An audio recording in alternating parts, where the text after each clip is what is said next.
exist, and somehow again they are natural, they are inevitable, they are somehow innate.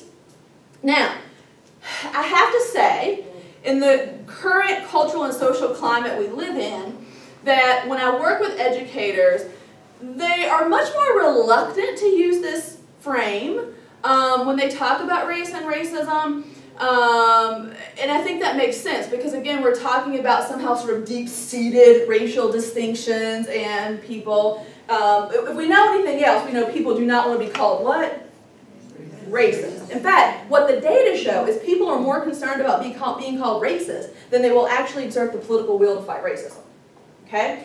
So people are a little more reluctant to do that. But it still does come up in certain ways. I mean, look at this teacher here talking about how students self-segregate, right? It starts, and I think it starts to become like, they kind of separate, you know? Like goes with like. That's the fundamental definition Bonilla Silva says, by the way, of naturalization. That's sociology. So I gotta tell you, a sociologist, that's not sociology, okay? I mean, middle school. Like goes with like in the cafeteria, you know? Now, I've spent a lot of time, as I said, in pre-K through 12 schools, as many of you have. Some things don't seem to change over the years since I myself was in school. Schools still can often be, lunchrooms are still pretty noisy places, pretty smelly places, and pretty segregated places. And there are like real structural reasons why that is. It's about where do people feel included? Where do they feel safe? And safe is different than feeling welcome. So I often talk about the importance of constructing learning environments where students feel included and students feel welcome, but I always point out safety is like clearly, I mean, that has to be right in there, right? Because we can, hopefully our students, we challenge them at times, and they feel a little uncomfortable because they're being pushed to think critically. That's okay. That's very different than where do I feel safe, right? So there are real reasons why we see some of those patterns emerge. And when as educators we go, that's just natural. Birds of a feather flock together. People do this too with residential segregation. Our neighborhoods continue to be so segregated. It's just natural. There is nothing natural about those patterns. To go with the point you made earlier, we're not born with these racial prejudices and ideas. That's learned. And the data suggests, much like with gender, it's oftentimes learned by about 3. Okay, we start to see these kinds of distinctions. There's nothing natural. But as an educator, when I want to make these kinds of claims, that's just the way. Or to say, well, students of color, they do it. So, that's a false equivalency. Okay? It's a false equivalency because we don't live currently, nor have we historically in the U.S. lived in a society where all racial and ethnic groups have had equal access to rights, opportunities, citizenship, etc. There is a power differential that exists there, which is why reverse racism, while that's a very powerful claim, is bunk. Because we have not seen shifts, but understand the most recent Pew data shows that over 60% of white Americans think that pendulum has swung too far in the opposite direction, and they are discriminated against. When the researchers asked them to provide an example, it's interesting because almost no one can provide an example of how they were discriminated against, but they feel it.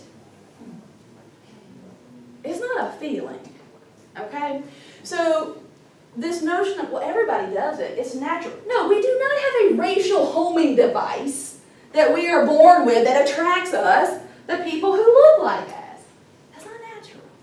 So we need to avoid that kind of logic. We need to avoid the logic of cultural racism. Now, what I was saying a moment ago is people will oftentimes use this and they sort of think they're, progressive because they would never make the argument that we just talked about, but they would say, oh, it's culture. It's culture's the real issue, right? I'm not racist. It's culture. But when we use culture in this way, it's what we call the culture as deficit model, which is to say there's something wrong with that culture that explains it. So I'm going to show you an example of this, and I'm going to tell you, it's a little lengthy. It's one monologue. We're going to unpack it a little bit, okay? Because I can't just give it to you all at once. It's a lot to sink your teeth into, okay? Now, by the way, this was a master teacher. This was someone who situated themselves as a very progressive teacher, worked in a very racially diverse school, and said they did this purposefully. By the way, I've obviously color-coded this for you too as well for to analyze. So we're talking one day in her room. Kids have gone down to the library. It took me a while to get used to how loud African-American females are. White girls tend to be quiet. I mean, this is a stereotype, of course, you know. I don't generally say, oh, it's a white child, she's going to be quiet, or blonde, she's going to be stupid. No, no, no, no. Okay, so I often describe this like this. And by the way, there's one smaller part, too, that it's not, just for time's sake, I took out before this, but where she says, look, race is still an issue, and here's how I think race is an issue. So I often describe it like this. So we're sitting there, right? She's kind of spoken this into the atmosphere between the two of us. And as soon as she said it, what does she acknowledge? Okay. Yeah, it's a stereotype, right? Yeah, yeah. Like yeah. So she's like, well, believe me, because all of this is situated to make the claim of why she's not racist, right? And so says, well, she acknowledges it's a stereotype, right? And she knows it. But she's going to go on to justify the stereotype, right? So she says, but I just noticed, you know, it's kind of like Italians are very high profile, you know. I think by culture, here we go, culture, some people are. They're louder, they express their emotions differently, you know. But put them together and you see a kind of calming of that. So she does something really interesting here. She's not going to back off from her claim about black girls. But she's going to change it. She's going to substitute a very sort of like race-neutral example. So now we're not going to talk about black girls. We're going to talk about who? Italians. And we're not going to say they're loud. We're going to say they're what? They're high profile, whatever that may mean, right? And I mean, let's face it. There's a social way to act on the street, and at home, and with your family. And there's an educational way to act. And I think kids just need to learn that to be successful, right? So again, here we have a major generalization about the experiences of these students, right? I don't think it's any mistake she uses the term the streets. And then she also doesn't acknowledge that she's making this claim that like, well, there's one way to act there, and there's another way to act in school, that she is the arbiter of what that is and what that should look like and what that culture should be like. She is the one who is making those distinctions. So she can, I told you we had to break this one apart. All right, so whether they're high profile or not, you know, I think there's a place to meet in the middle.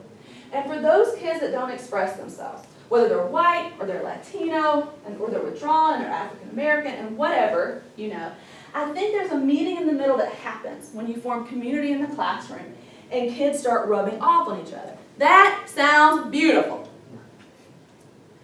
But that rubbing is going in one direction. Look at this. She literally uses the language calming down of black girls in this classroom, right? That's an example of cultural racism.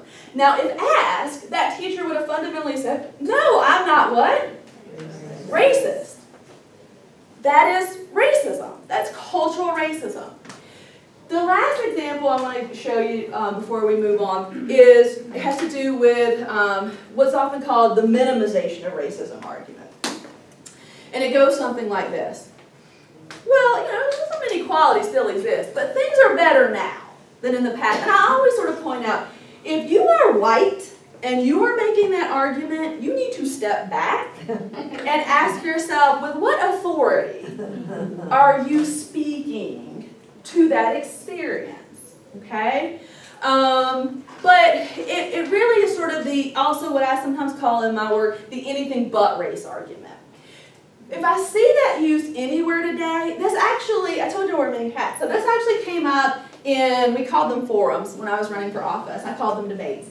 And about this very issue, about whether or not racism was still a problem in school. And unfortunately, some of the folks that I was running against and a couple I serve with still today said, well, it's not as important as class. And then I had to, nope, we got to go back to this, okay? So here, let me show you a couple examples of where this works. There are many ways that educators will dismiss the importance of race today. I probably don't need to tell you that. What I'm saying is, one of the common ways we see this done is when people say, it's not about race anymore, it's about class, as if we could somehow separate the two. Let me give you a couple examples. I think economic background is more important than race in explaining inequality, because I have kids of different races. I have African American kids that come from very successful homes, economically successful homes, I have kids that don't, and there's also academic differences between them. So it's not even the race, it's just economics. Or how about this one? I think we've spent more time dealing with racial inequities and not with inequities of income. I think in our country, there's still that if you just pull yourself up by your bootstraps, there's work opportunities. It's because of your laziness that you're not making the money you should be making. And I think that that's probably one of our biggest problems. I mean, I realize we have racial issues and things like that, but I think that's one we're not addressing. So I'm going to show you this brief chart. And I want you to look at this, and I want you to tell me what you notice here. Based on this data by the U.S. Census Bureau, can we say that there is no intersection between race and class in the U.S.? Is social class race neutral? Is poverty race neutral? No. Well, first of all, I include this because of the high rate of child poverty we have in the U.S. When we look at, when we compare the U.S. with other societies of similar development, we have an extremely high rate of child poverty. Then when we break that down by race and ethnicity, what we find is that there's an overrepresentation here. Now, I do want to point out this final category, Asian and Pacific Islander, because this does need to be parsed a little bit. Understand that they are including everyone within this category. And so when they do that, it appears that we have, again, a slightly lower percentage. But when that is broken out by subgroups, there are subgroups, including Hmong Americans, that are very high in terms of being overrepresented among the poor. So here's my point. You cannot separate race from class. And when we as educators make this claim that well, it's not really about race anymore, it's about class, we are attempting to do that very thing. And you cannot do it. So when those teachers on that previous page are talking about, well, I've got these students of different races and whatnot, and I realize that's an issue, but really we've got to talk about economics, what they are ignoring is that the students in their class oftentimes who qualify for free and reduced lunch, for example, are overwhelming students of color, right? You cannot separate them. Now, not exclusively, but we're talking about representation here, okay? So, in our final moments together, we're going to talk about what we can do about this, okay? So, now that we've got a sense of now, and by the way, any of you, when we were going through those examples, had a moment where you're like, oh, I've heard that before. Or I've seen that before, or or sometimes even I've used that before. Okay, first step is you got to be aware. You can't address anything that you are unaware of. When we default to those logics, we are perpetuating colorblind racism. Okay, so how can we do this? So here's what we're going to do. I've got some suggestions to keep us started. Okay, get us started. Excuse me. And I'm going to welcome you to add some things to this, okay? So we've had some space over here that I can add because we want this, again, to be as interactive as possible. Let me quickly run through some examples, and then we'll kind of turn it over in our last 10 minutes here. So what can be done? Now, the first thing is, I talk about this and use the model that Michael Pollock uses, which is this sort of, instead of being colorblind, doing everyday anti-racism. Or sometimes you will hear me talk about this as being color conscious. This requires both addressing people's experiences in the world as racial group members and refusing to distort people's experiences, thoughts, or abilities by seeing them only or falsely through a racial lens. This is complex. To do anti-racism means there's sometimes we need to be seeing race when we're not, we're being colorblind, and there's sometimes we're attributing things to race that we don't need to be attributing to race, and we're perpetuating racism. So I'm not saying, in fact, let me just say it, there is no batting 1,000 when it comes to doing social justice work. I am not the expert. I mess up just like other people do, and I have learned the most when I have done that. So there is no perfection when it comes to this. And if we think that there is, we'll never engage in the work. Okay? So in practice, it's asking this question, it's keeping it in the forefront. This is the question Michael Pollock challenges us with. When does treating people as racial group members help them? And when does it harm them? And by the way, again, if we are dominant group members, we should not be left to our own recognizances to answer that question, but should take our cue from people who are part of those communities who are telling us, right? So, this is kind of the fundamental question. When does treating people as racial group members help them? When does it harm them? By the way, great book. I teach a graduate level course for educators on how to become a social justice educator, and that's one of the books we use. Okay, and again, if you want more information, just message me. Okay, so for administrators, here are some things we can think about. So first of all, administrators need to admit they do not know it, and by the way, who are oftentimes white, they do not know it all when it comes to social justice work, but be willing to learn, and they have to be unwavering in their commitment to equity. I talk about it oftentimes as a prophetic voice. Like administrators have to be a prophetic voice when it comes to equity. If you are waiting, in La Crosse, which is the whitest community I have ever lived in, overwhelmingly white, if you are waiting for a groundswell of people to like rise up and be like, we got to address racism, even though there are some great progressive pockets within that community and do a lot of great work for equity. I'm not dismissing that. But I'm saying that with those people aside, it's probably not going to happen, right? So we have to have administrators to take a stand. We need administrators to prioritize and incentivize equity training and equity outcomes. We need training because we need awareness and we need skills, but it needs to translate into outcomes. You have to form partnerships with local universities and community organizations. Do not go it alone. You don't have to go it alone. Individual educators, reach out to people. There are people like me in every community and others who are like, yes, like the majority of work I do is just free. Like let's do this. Let's do this work. Okay? For teachers, rethink equity. It is not an add-on. So oftentimes what I hear from teachers is like, this is great, I'd love to do that, but I have all these other things I have to do. RTI and trauma-intensive care, and I have to informed care, and I have to do, so first of all, we need to realize this is not an add-on. This is the foundation of everything we do. It's not carving out time, it's the foundation of everything we do. There's no opting out. So, even at the higher ed level, I have colleagues who I adore, but who are like, my area is not race, so therefore I'm going to concentrate on my area is this. But we have students of all races and ethnic backgrounds, so there's no opting out. If you don't get it in your district, it doesn't mean you get a pass. There are so many resources that are available today, including many that are free, that you can use. And again, happy to put you in touch with some. Build community with other educators. We are doing this right now in my community.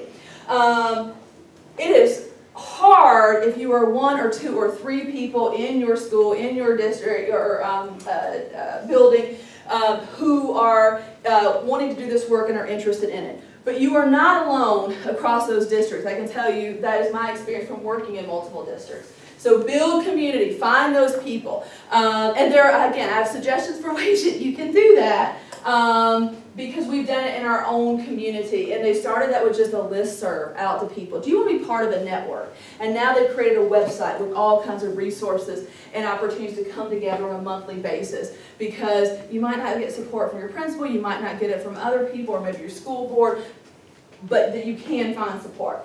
Families and community members, demand action and accountability. You are due it. Okay? Connect with organizations and community groups that are committed to equity. Look for those organizations, see if they exist within your community, if not perhaps statewide, that you may be able to reach out with and connect with as well. Because these kinds of organizations exist to help you, to partner with you for how can you demand action and accountability, right? So again, don't go it alone. Vote. Do you know who your school board members are? I have sat in a number of school board meetings, and that is a question that has plagued me time and again. Do the constituents, the people in this community that voted, do they know what kind of conversations go on around this table? And we make ours publicly available, for sure, but almost no one attends school board meetings. What's worse is that most people don't even necessarily know who their school board members are, and that includes educators in my own district, right? Know who they are. Vote only for those school board members that put equity at the top of that list and can demonstrate their commitment to that, not just talk. For school board, since we have so many members, representation matters. In our district, 28% of our students are students of color. Up until this past election, the school board had in the past had members of color, but had not for some time. And so this past spring, I was able to help Keontae Turner as our newest school board member, kind of mentor him, because I won't be on the school board forever. And in fact, I'm one of the more recent members. I only have 2 goals, and I've been very clear about that. One, to do as much work to support equity as I can, and to leave that board different than I found it. So you needed to have some real conversations about whether or not there's representation around that board table in terms of the students in your district. I'm also talking about LGBTQ representation as well. Data is important. So in my first year on the board, one of the things I noticed with all the data that we got put in front of us is that oftentimes there were problems with measurement. And I get that, because that's a skill, and if you are not skilled at doing that or trained to do that, collect and analyze data, you might not know that. We therefore have made changes. We've got more accurate data. So make sure, and you can again partner with people in local communities to do that. And be open to critical feedback when it comes to equity work. You have to be willing to change. There are folks who serve on school boards for years and years and years and years, and therefore may be used to status quo, may not be used to sort of being pushed to change, okay? All right, are there other things that we might leave for our organizers here again, that's just to kind of get us thinking, but things that either you're already doing maybe in your communities or things we need to make sure get added?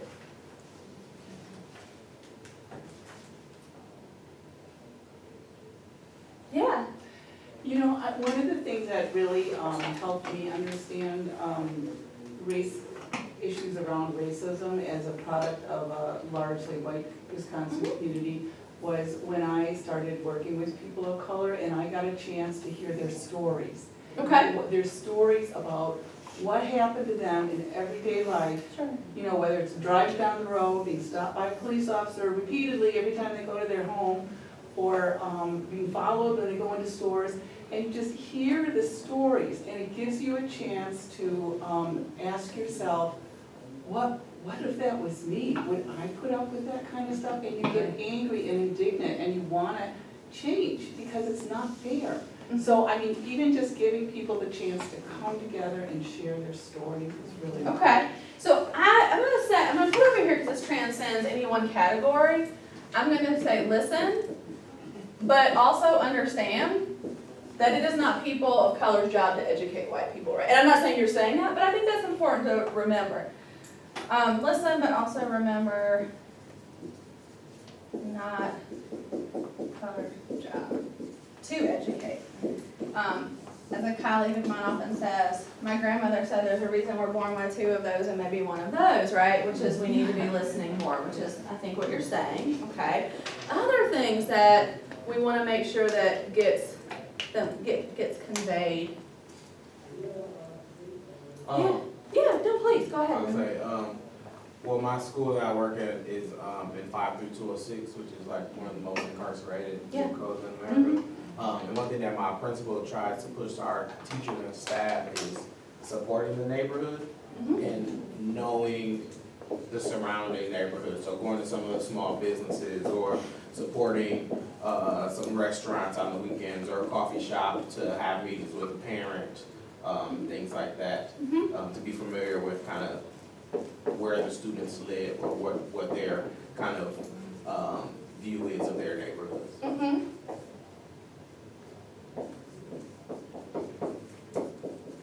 Okay, great. And yes, in the back.